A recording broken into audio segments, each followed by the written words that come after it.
建制派壞孩子，自由黨前路坎坷啊！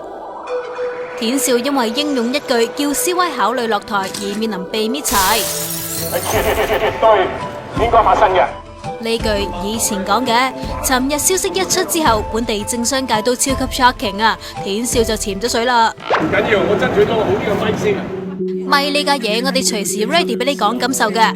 其實田少一直都係保皇黨嘅壞孩子，無啦啦唔聽阿爸阿媽話嘅。唔知大家仲記唔記得03年50萬人上街反對23條，嗰時田少仲係商界功能組別議員，勇武辭去行會成員一職，上京摸底，最後關頭反對23條，逼董伯伯撤回惡法。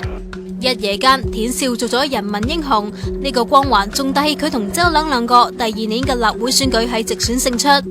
不過方丈份人好小氣噶，到08年立會選舉就俾中聯辦打壓，加上冇乜搞地區工作，兩個都落敗。入晒嚟整數咧。查實田少反 CY 都唔係今日嘅事噶啦，12年特首選舉嗰陣，佢已經講明絕對唔支持 CY 做特首。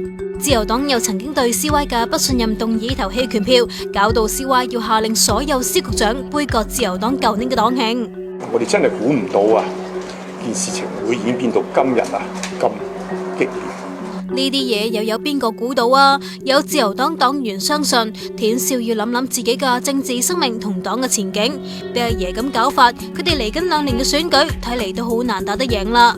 馬嶽都話咁樣罰田少都幾嚴重啊，令本港商界覺得政治空間收窄，總之唔跟阿爺路線走就要承擔後果。